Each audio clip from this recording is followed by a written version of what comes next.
I've analyzed the recording Dr. Crusher made. Most of it is quite ordinary. 150 discussions about ship operations, 252 conversations of a personal nature, 5 couples engaged in romantic encounters. Your point, Mr. Data.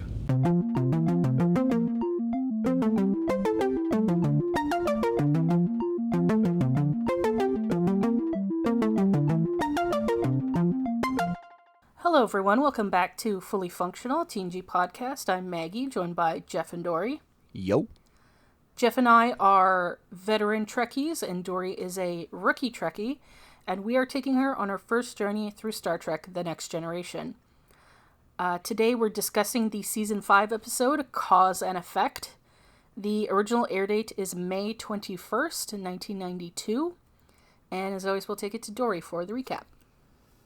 Okay, so it's a wild start. Mm-hmm. Like, everything's going wrong. Mild interjection with background corner for a moment. So this is a Brandon Braga episode. Sorry. Yeah. Brandon Braga very much considers this to be his best opening teaser throughout all of his writing. I wouldn't disagree with that. Yeah, me too. Was like, wait, Me too. what? Yeah. So, yeah, everything's going wrong on the bridge. But the most important thing to note is that Ro got bangs. Yeah. Yeah, I noticed that. Her hair's different here. Yeah. It's got a little bob. I mean, she had a bob before, but she got bangs. Yeah. And that's the news. And I think her bob is a little more close cut now. Yeah. Her hair's shorter in the back look. too. This is not my favorite look. I liked the other hairdo better, but listen, I will allow it. A version of this hairdo sticks around, but I don't think you ever see this exact one again. I'm okay with that. Yeah. It's not a great look for her. Yeah. Okay, all hands to emergency escape pods. Picard is shouting for everyone to abandon ship, and then it explodes. Yeah. The Enterprise just fucking explodes, and then they go to opening credits. Yep. And then we find out that that's where no one has gone before, to explode. Yeah. Yeah. I just wrote explosion. Holy shit. So now we are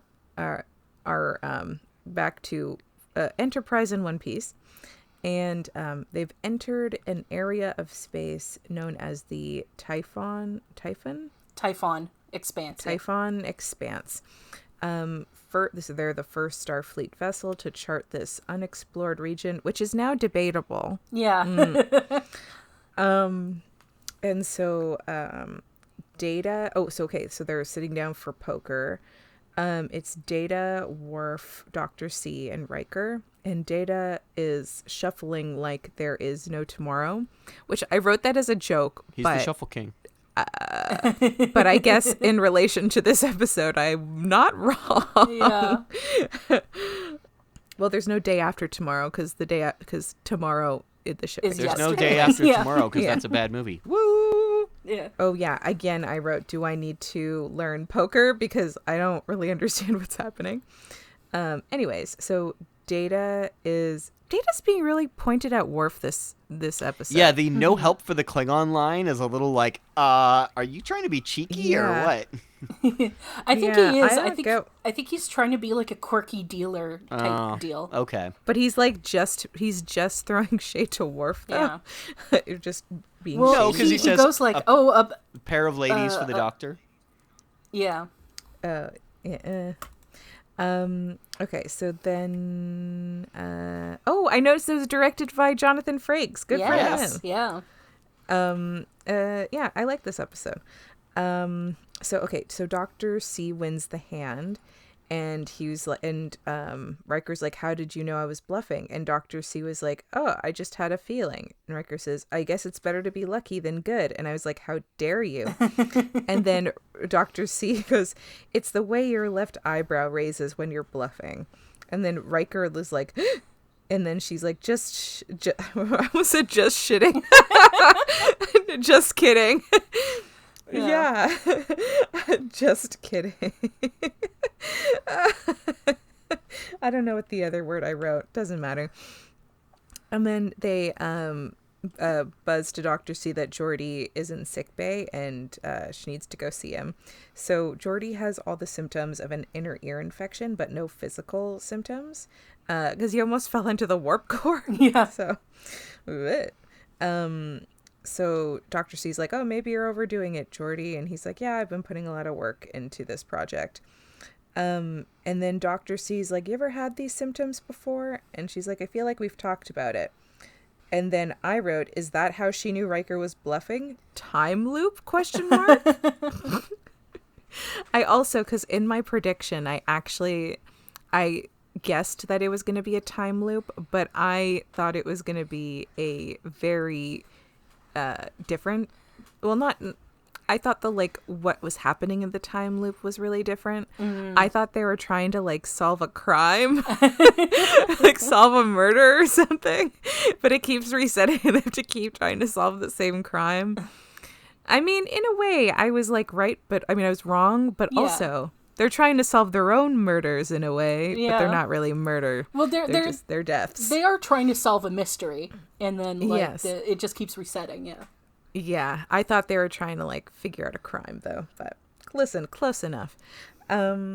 So I was right. This is a time loop. Mm-hmm. I mentioned this to a friend, and he was like, "Oh, which time loop?" So it's we're watching an episode at the time. We're talking. We're gonna record an episode about a time loop. Which time loop? Yeah. Okay.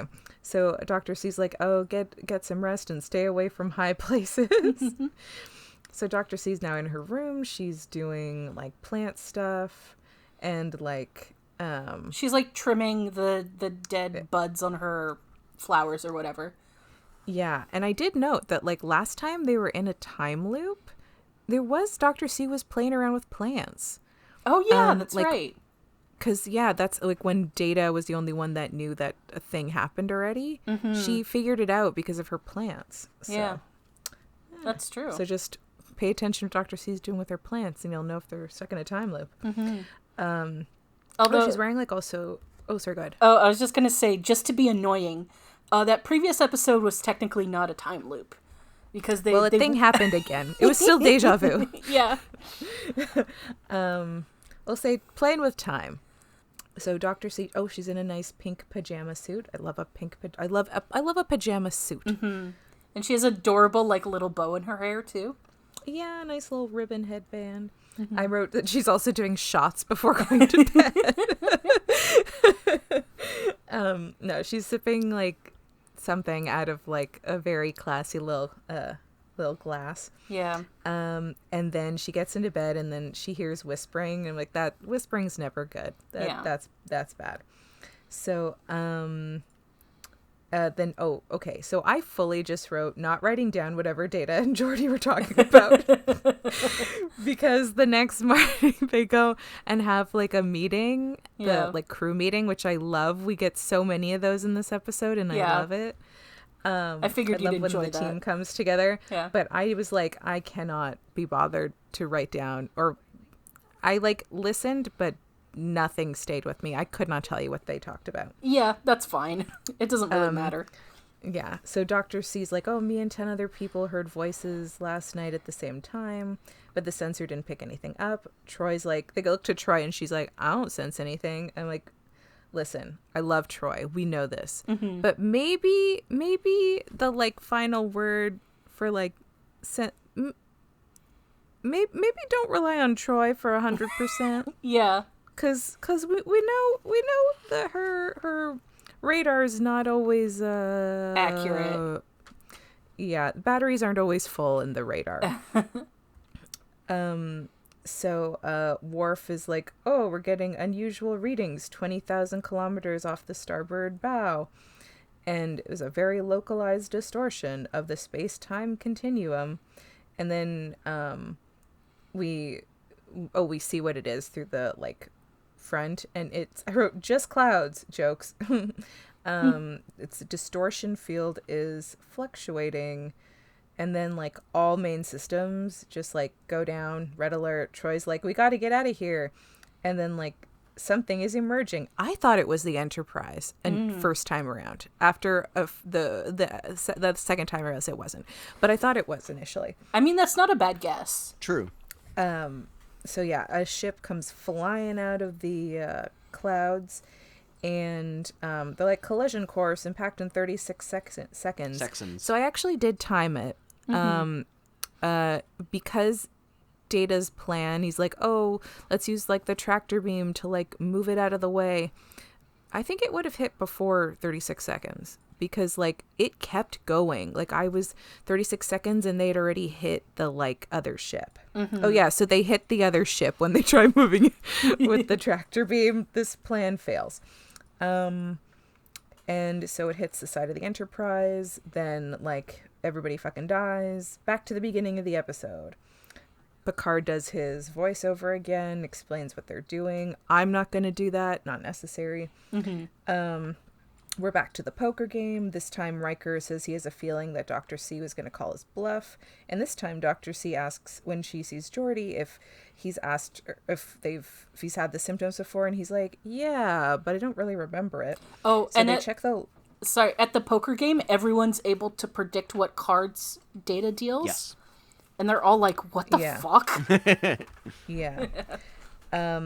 So they check the medical logs, and previous logs show that Geordi's had headaches due to his visor, but no dizziness. Then like, gasp, deja vu, but in both of them? About the same thing? I mean, that is pretty weird. Okay.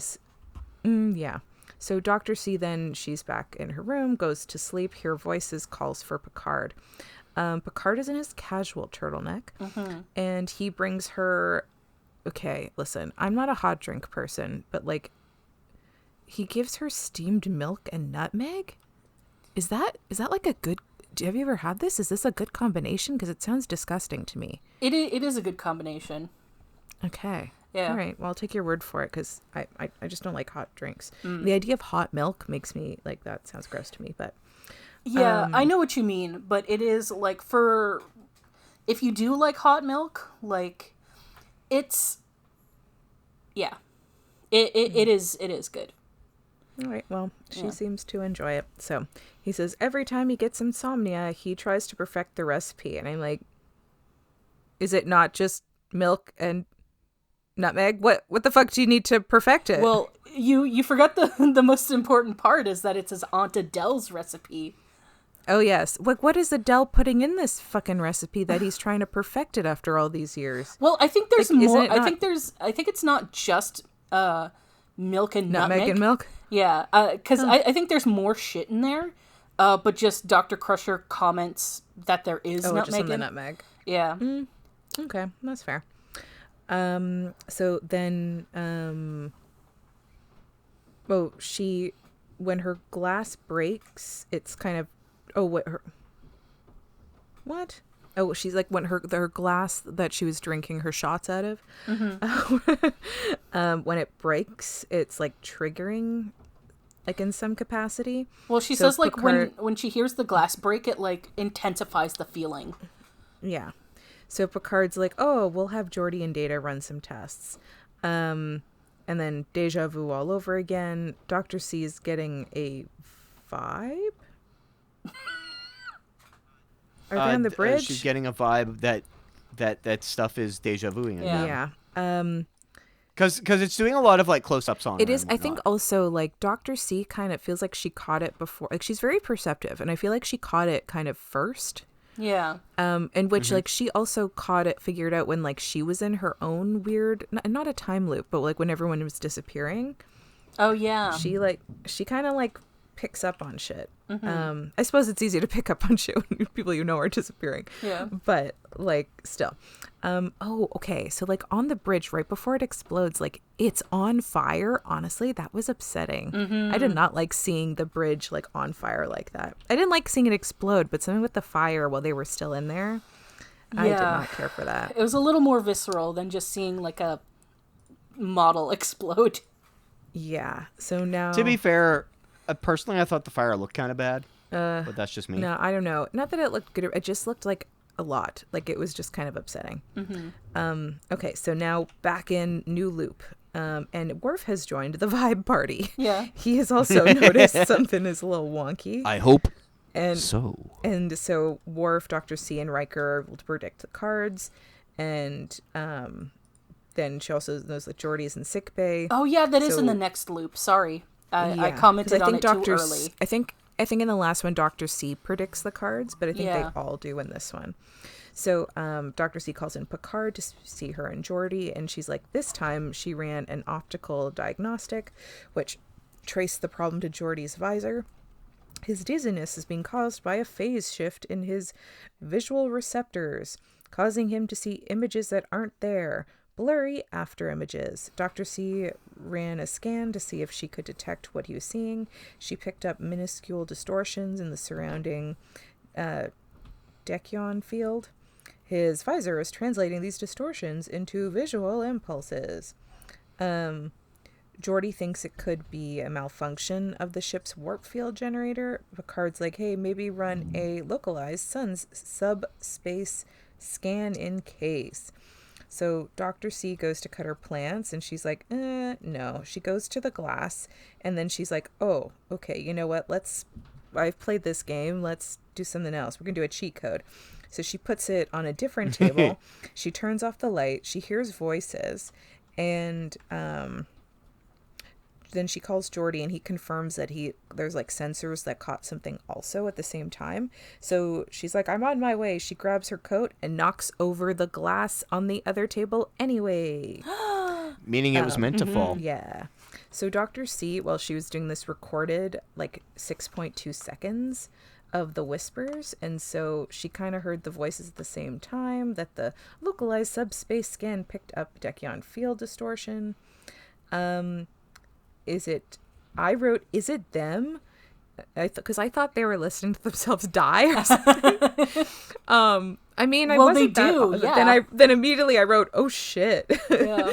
Then Data tries to isolate the voices, and it is we go to another bridge crew meeting, and Geordi's like, oh, okay, yeah. So I'm gonna read this is Geordi's line, because I was like, there's no way I'm summarizing this.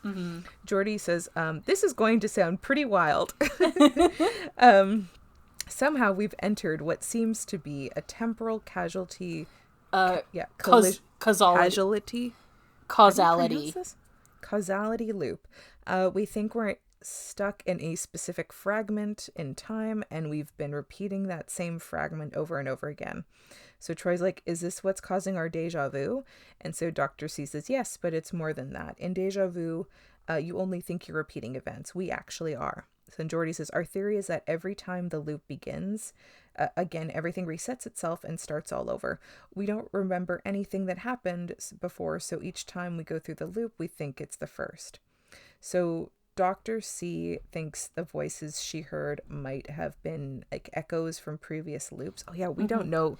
At this point, we don't know that it's them. Yeah. I just guessed, is it them? Before you go on, you've actually skipped over a bit. That bit that Riker says afterwards is we've reached a new meme threshold now. Where he says, so you're saying we could have sat in this room and had this same conversation like dozens of times, and then Geordi's like, a dozen, 100, maybe even 1,000 or something like that. Oh yeah. He says a dozen, 100. It's impossible to tell. Yeah. That meme has been used on the internet quite a bit. Yeah. For basically any time that like a meme gets reposted way too fucking much. Yeah. And people will just replace it, replace the image on the screen with that. I have personally used it quite a bit. Yeah. So Dr. C thinks maybe the voices are echoes from previous loops. Same with the phase shift in Geordi's visor after images in time. So Data says, I've analyzed the recording Dr. C made. Most of it is quite ordinary. 150 discussions about ship operations, 252 conversations of a personal nature, 5 couples engaged in romantic encounters, and then Picard goes, your point, Mr. Data. So Data, My point is that this ship is horny. Yeah. yeah, that's not Well- news. Well, also, there's like thousands of people on board, and only 5 were doing it. Apparently, yeah. Listen, everyone was working. Yeah. But also having a lot of more personal conversations at work than work-related conversations, apparently. Okay, so then Data recalls 3 crucial recordings. So one is Worf. He says a highly localized distortion of the space-time continuum. Then he also recognizes Data says collision course, impact in 36 seconds. And then Picard saying all hands abandon ship. Repeat all hands abandon, and then it cuts off. Because the ship explodes. Yeah. So Geordi thinks that if they are close enough to the temporal distortion, it's possible that a large enough explosion might have ruptured the space-time continuum. They collided, exploded, then got caught in this repeating loop of time. Picard suggests they could all escape the loop by avoiding the collision. Worf's like, okay, let's get the fuck out of here. But Picard's like, no, I think we should just see what happens and change the course if it calls for it. And it's like, bro, they should have listened to Worf in this case, but Yeah, but they didn't know that. That's Yeah. the whole point. yeah. As you said previously, hindsight is 2023. So, okay, they're like, okay, we got to send like the results of like this loop to the next one. So they're going to do it through Data's subconscious, but they don't really know how to determine how Data will interpret the message, because it's got to be like basically one word. So then Geordi is like programming Data. Dr. C asks if he's got the feeling he's done this before, and he's like, no, I haven't. And she's like, same. So that might be a good sign. So then the senior officers to the bridge, and like, here, Mamma Mia too, here we go again. And but before they blow up this time, Data types something into his arm, and now we start back, new loop. Different cards though. This throws Dr. C, Worf, and Riker off. They were expecting, the cards they previously got. This time, it's all like twos. Sorry, threes. It's threes. Yeah. And different variations of like numbers and threes and shit. So, Dr. C then sees Geordi and Picard. Picard says, oh yeah, Picard's been like trying to read something, but keeps thinking like, I feel like I've read this bit before. So Data is also coming across threes. They go have their bridge crew meeting. They're like, what could 3 mean? Riker suggests running a level 3 diagnostic on all key systems. Geordi says he'll have the computer run a pattern matching algorithm on the number 3. And then, so now we're like in battle mode, and truly, I'm gonna be honest, this was the jankiest way to like get the point across. Yeah. So Riker had suggested that maybe like that they like open the shuttle bay doors to be like blown away or something. Like, so the ship like is propelled away, but then Data in all the other loops is like, oh no, we use the tractor beam to move it.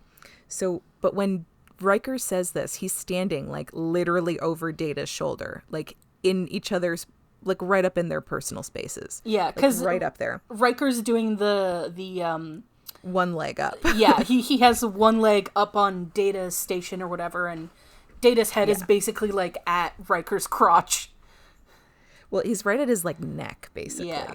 So Data turns his head and sees Riker's 3 little like, it's not, I can't remember, I could not remember what it was called. The little button things, but I know that they're called pips. Okay, pips. So sees Riker's like 3 pips on his collar, and he's like, wait a minute.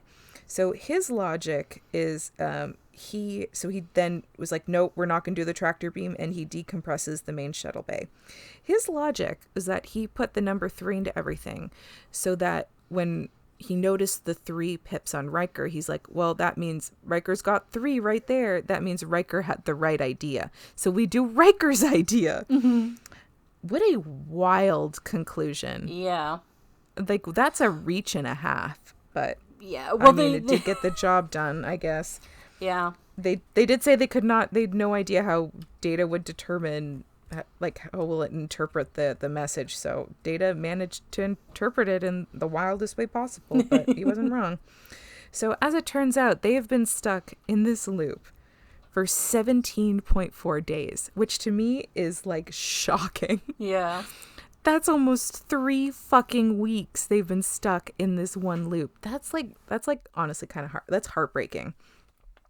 So, okay. So because they were able to like pull themselves out of the way, the other ship that emerges, so they avoid hitting, like they avoid the other ship hitting them. Mm-hmm. So now they're able to see the ship and they're being hailed by the ship. It's the USS Bozeman. It's a Federation starship. Soyuz class, and they haven't seen one of those around here in 80 years. Mm-hmm. And so we meet their captain, Morgan Bateson, who is played by Kelsey Grammer. Yep. Which was like kind of funny. Background corner submission again. The original plan was to actually have Kirstie Alley there by his side. Who is well known in Star Trek fandom as as a Vulcan from the films in the 1980s. Oh. Yeah, so then they're like, "Hey, what's up?" And he's like, "Oh, he thinks that they left only 3 weeks ago." I just was like, "Oh, shit, that really fucking sucks." Yeah. So they think they only left 3 weeks. It's been like at least 80 years. Yeah. So like that fucking blows. Now, like, like get these people into therapy. Like, this is how the episode ends, though, too. It's like retro. Yeah. It's fine. It's Kelsey Grammer. He'll be okay. Oh, but the rest of this crew, he's listening. But like, man, holy shit, that's like terrible. Yeah, you thought being stuck in this loop for 3 weeks was bad. Yeah, there was 80 fucking years. Imagine 80 years of deja vu. And then to, like, find out your family and your friends are dead? Yeah. Like, what if, oh, God, like some of these people have children and they're dead already? Mm-hmm. Oh, that's terrible. Well, their like, children might be still alive. People live for a long time in the Star Trek universe. Oh, that's true. But yeah, what like it was kind of a cool episode. I liked that it was all just like so team. Mm-hmm. It was just based on the core team. It's a bottle episode basically. But what a bummer to end the episode. Yeah, it was much more Beverly focused than I remembered. Actually. I love. Give me all Dr. C. Mm-hmm. Give me more Dr. C, if any. I love when Dr. C has to do, like, some real problem solving. She, like, remember back in the earlier seasons, Data would go with Geordi to be, I almost said President Holmes. Sherlock Holmes. Yeah. He fucking should have taken Dr. C. Yes. She would be, like, really down to, like, solve crimes and shit. She's, like, got a good analytical mind. Mm-hmm. But I'm so biased because I like love Dr. C. So I've been a little disappointed in Picard in the last couple of episodes. Yeah, actually. he's been kind of a bummer. He's been a bummer and also like non-existent. Yeah, and like this is a little weird for me because we've been watching these episodes at the same time that the third season of the Picard TV series has been running. So I've been getting like the opposite in that show. So interesting bit of back and forth there. But that said, I really enjoy the mystery of this episode. I enjoy the way that it's portrayed, but there isn't really a lot to it. And I almost don't have that much to say because I enjoy it. I think it's a really solid hour of TNG. Probably one of the most, like, if you're just showing someone Star Trek, you can show them this episode to, like, give them an idea of what they're in for. Mm-hmm. Probably one of the best examples of that in TNG. But at the same time, what can I say? Like, it's kind of the same thing 4 times with a little bit of build-up each time. Yeah. Mm-hmm. Well, I thought that's my favorite thing about this episode is the directing and editing choices. Because it's very easy to make a time loop episode boring. because the same thing just happens over and over again. But Jonathan Frakes did something very smart in that he shot each loop differently. So, like, the first time around, it's kind of like the standard type of shots you get, like, in Star Trek episodes. And then throughout each loop, he, like, mixes it up a bit with, like, his shot choices. And the editor mixes up, like, which bits of coverage they use. Like, I think it's, like, the second loop around, like, we see a lot more close-ups and stuff like that. And then in one of the loops, we get the conference scene, but it's shot from, like, above. In one of the loops, the poker scene, it's, like, all all over the shoulder of Data, from his side on Worf and, Riker. And you notice that, like, he makes sure to have something a little different in each loop, so that each loop, it's not exactly the same events every single time. So, like, the next loop is like, oh, they realize they can predict the cards, and, like, that sort of thing. And the loop after that, it's like, oh, the cards are different now. And they have slightly different conversations, and also the conversations get condensed.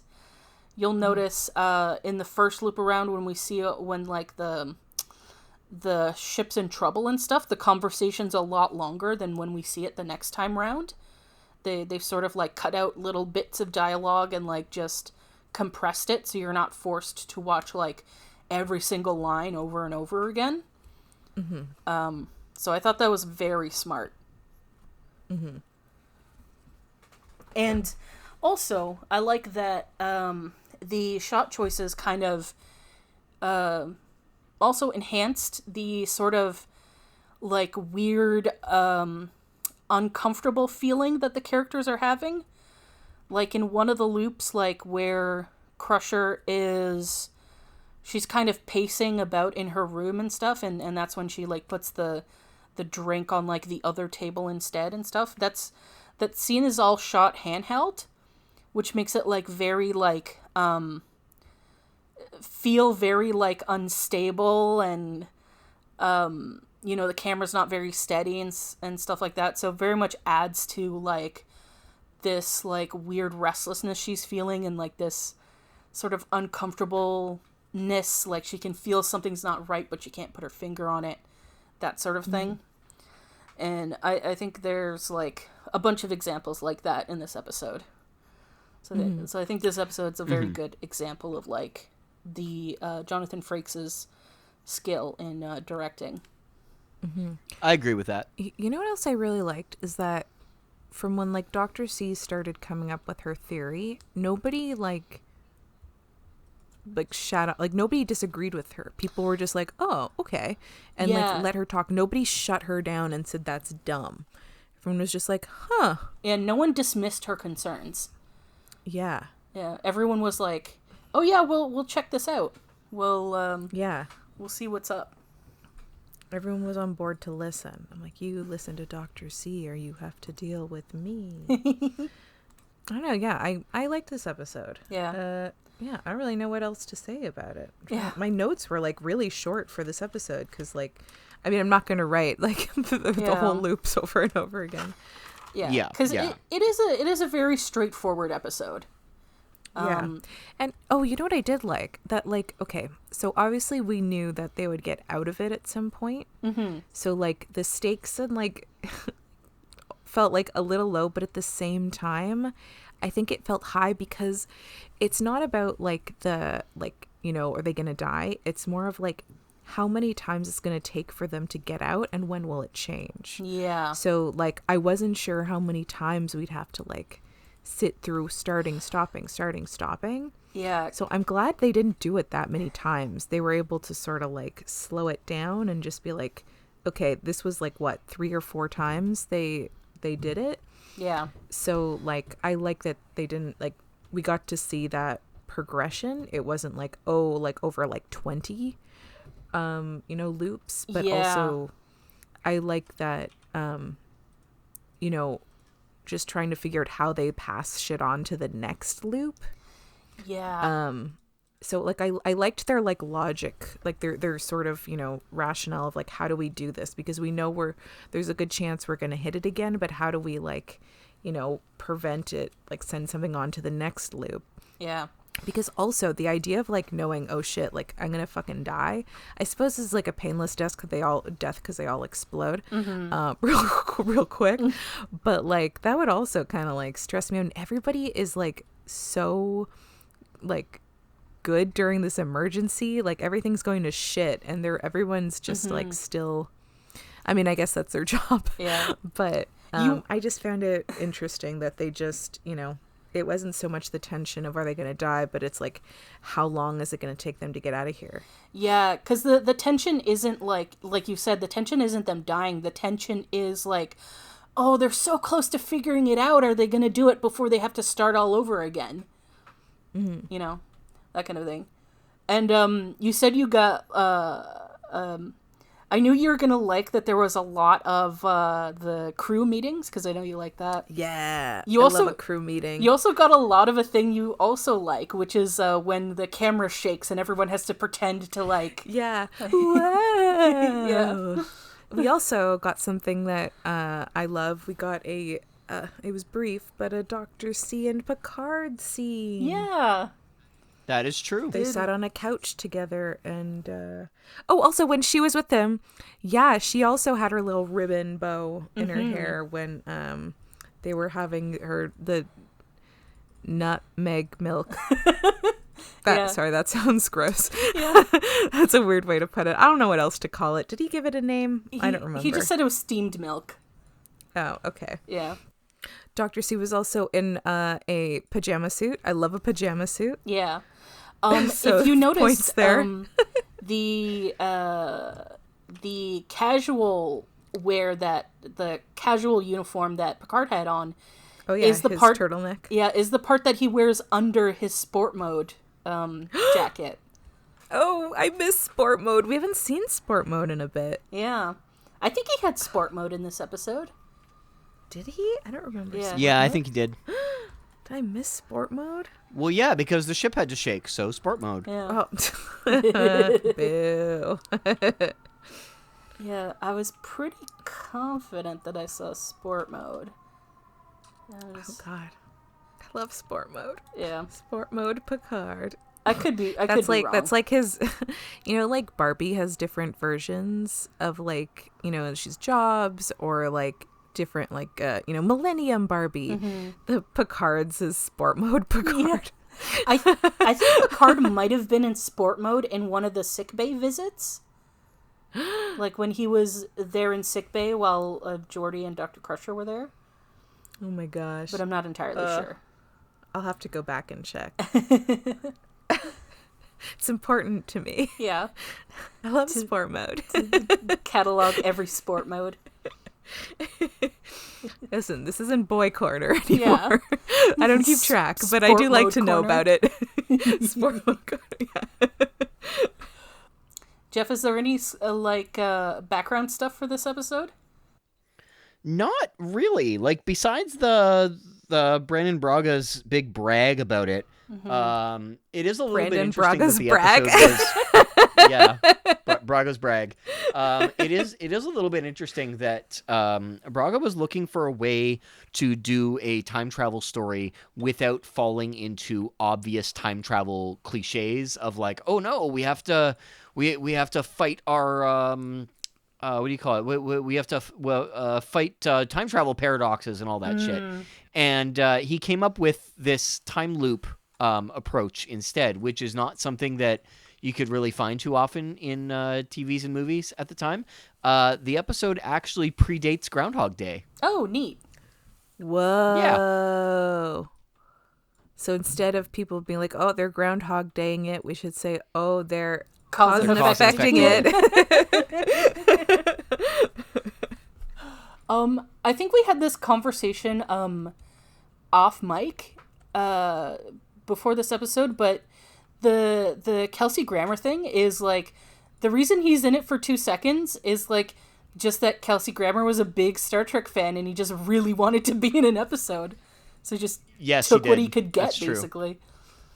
it's not the first nor the last time that somebody will be in Star Trek specifically just because they wanted a cameo in Star Trek. And they gave him a bigger one than most people who just want a little bit in the show will get. I think at one point the what is it? There is a king of like a country in the Middle East who's in an episode briefly who has like 2 lines, like that sort of shit. It's real interesting the amount of people that have gotten onto Star Trek. There's even an episode about The Rock. Oh yeah, that's right. That's in Yes. Voyager though. Yeah, that's an odd one.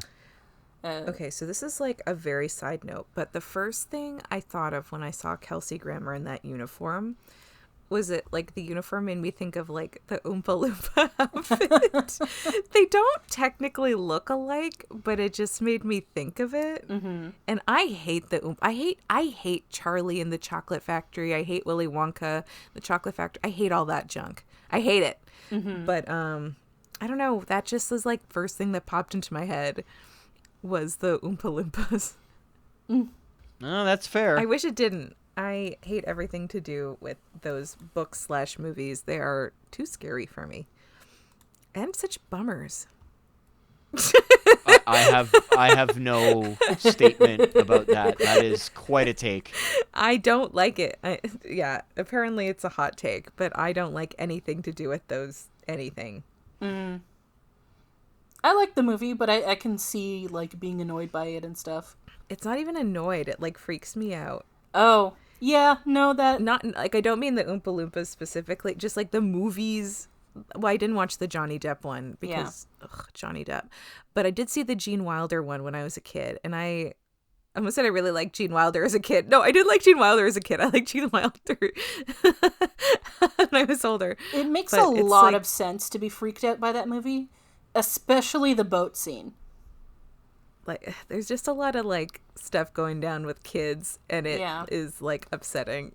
I don't like it. It is creepy. Like, when you think about what's it is creepy. But yeah, I get it. I do really like that movie, but I get it. To each their own, I suppose. Yeah. Oui. All right, so let's move on to favorite moments and lines, things of that nature. Dr. C. Just like everything Dr. C does in this episode. I will say, I will give that guy whose name I've forgotten, that the cold open is very good. Oh yeah, Brennan Braga.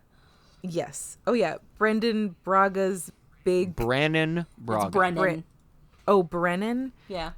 Brannon. Oh, Brannon. Brannon. Yeah. Jesus Christ. Brannon. How many times am I gonna mispronounce his name? A lot, apparently. Well, yeah, it was good. Yeah, I mean, there's a lot of good stuff in this episode. I love seeing Ro. I'm not a big fan of the haircut, but listen, happy to see her.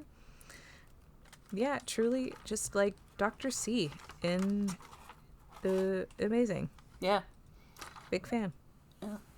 I went off before about the directing and editing choices, so that's firmly my favorite thing about this episode is I love the way it's shot and put together. But other than that, I don't really have any like specifics. Although I do highly recommend this episode.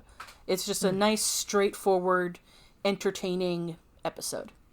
Yes. I forgot about Data's sass with not sass, but his cheekiness with Worf, and I really ended up enjoying that. Like the look that Worf gives him when he says no help for the Klingon is just like, excuse me. Yeah. Okay.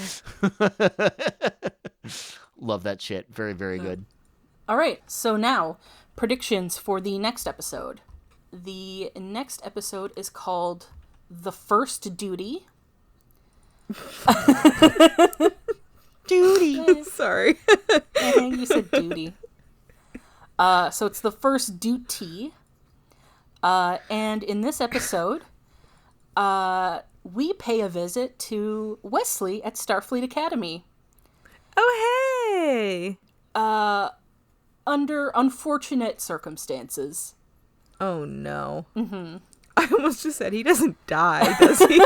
No. God forbid. No. Not yet. Knock on wood. No. All right. Oh, God. Oh, no. Unfortunate circumstances. Oh, did Wesley get kicked out of school?